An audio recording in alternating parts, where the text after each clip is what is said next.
Good evening, good morning, everyone.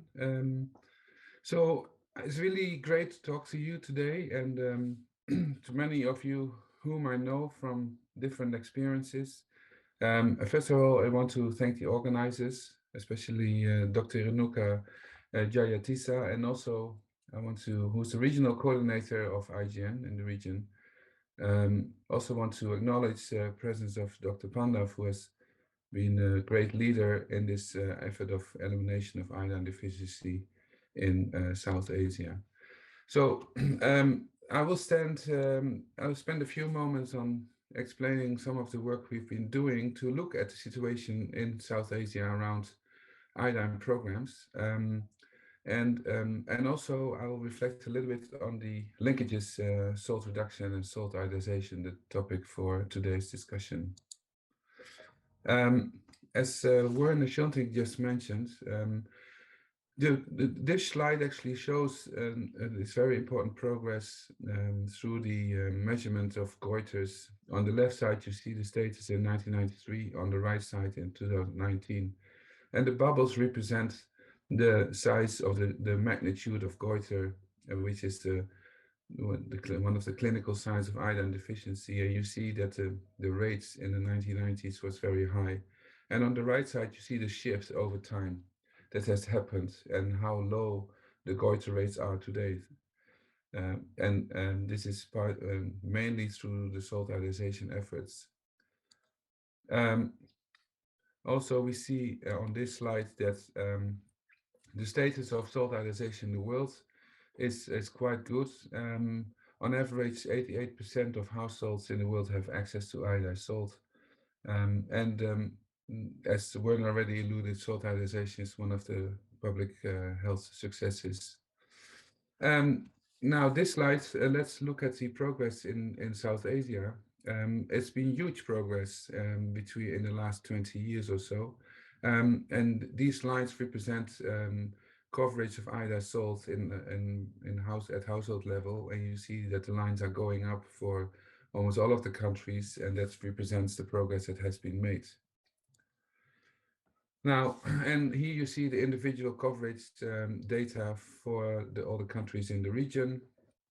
And the yellow lines is household coverage of salt with any iodine in it, and the purple ones is with adequate iodine in it. And you see that the rates are almost close to universal in most of the countries.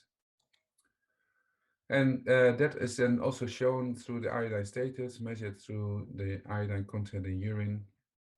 And here you see also that all the countries are in the yellow range, which is the recommended level by WHO. So we see that all of the countries are in the safe category. But if you look at more closer to the different countries and look at the subnational information, then you see a lot of inequities. And as an example, and not to point at Bhutan, but just to show the example of Bhutan, has a very high coverage iodized salt, yet still there are 6 out of the 20 districts that have a coverage less than 90%. So similarly for the other countries, you see that at subnational level, countries are still struggling to reach everyone with the intervention. We looked in the landscape analysis at the legislation and regulations on salt iodization. All of the countries except the Maldives have a mandatory legislation, meaning that all salt needs to be iodized, all edible salt, and with a few exceptions. That includes household salt. In some countries, food industry salt is not specified in the legislation, and in some countries also salt for livestock is excluded or it's not mentioned. And the standards, which is important to look at, the iodization standards, you see that in the different countries, there are different standards, and this is particularly important for trade and flow of salt between countries. And here you see the standards at production and at distribution and market level. India is the main salt supplier in the region, and Bhutan, Nepal, and Maldives are entirely dependent on salt importation. India supplies salt to many of the countries, and also Pakistan, to Afghanistan particularly, and to other countries too. We also then looked at how is iodine reflected in policies and plans. This is important because we believe iodine programs cannot be standalone anymore. They have been, but they should not be. They should be incorporated into other nutrition plans and policies. And we looked at that, and in most of the countries, that is the case. In all of the countries, I should say. So that's a good sign. We also looked at if, and I'm sure my colleagues will reflect on that later, salt reduction strategy doesn't exist in the countries, and except for Pakistan and Afghanistan, there's a salt reduction strategy in all of the countries. And it's important that these two strategies are aligned. We also looked at coordination and management, and I want you to point at the orange boxes or circles.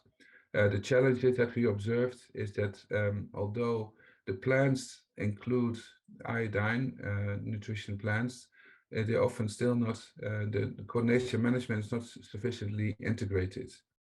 And also the mandate is often not clear. What is the responsibility of the coordination and managers in the specific countries? And also you see that there is a lack of consultation meetings. Those were the main challenges that we identified. Now, this is a very crowded slide, but I just we went through some of the data around salt reduction initiatives. And again, I'm sure colleagues will also reflect on this. But particularly, we looked at product reformulation, so that's food products, where salt content is being adjusted downwards as one of the measures to reduce salt intake. And you see that in most of the countries, it's being planned. Also, consumer awareness is a very important component of salt reduction, and that's also planned in most of the countries, and also the food-based dietary guidelines reflects reduced salt intake. So those are good initiatives. And on the right side, you see that is also a lot of plans around labeling and display of color-coded bars on foods, etc.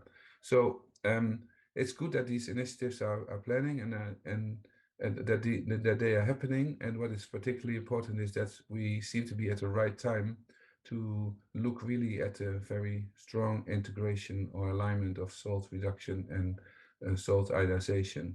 We are at the planning phase in many countries. As part of this work of the landscape analysis, we also looked at the presence of processed foods, particularly those foods that carry salt and are consumed widely by the population. And we, for all of the country, if you look at what are the key salt-containing foods that are currently being consumed, and here you can see that baked foods and biscuits are universally consumed. Dairy products, also savory snacks, ready to cook, and convenience foods, condiments. You find them, of course, everywhere. And we also checked whether iodized salt was being used in the production of these or not. And we see that the data is not complete, but we see that everywhere iodized salt is being used, but also non-iodized salt is very commonly used in different products manufacturing in these countries. So just a few moments to spend on the alignment and the synergies between iodine programs and salt reduction programs. We believe it's very important to look at the reformulation of foods because we would like food producers to switch from non-iodized salt to iodized salt. That's very important in areas where iodized stable salt is not readily available, let's say in remote areas, and where processed foods are being available and can contain iodine. So that's a very important strategy for the salt iodization program. And also for the salt reduction program to reduce salt levels, the reformulation is a big topic. So we can join hands and see how we can, when the discussion takes place, to look at both issues at the same time. Communication and awareness raising is very crucial for both initiatives on awareness raising on iodine and the benefits of iodine salt, and also look at how that can be incorporated in the curriculum and health promotion curriculum of schools. And that's already happening in many of the countries.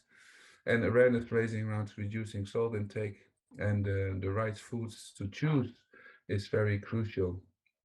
Monitoring, that's also an area where strong alignment and integration can take place, looking at iodine status and use of iodine salt in household level, and also looking at salt intake, salt content in food, etc.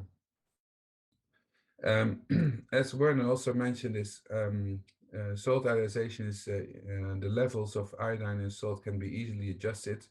It's technically not difficult at all. So when salt intake goes down, salt iodization levels can be adjusted upwards.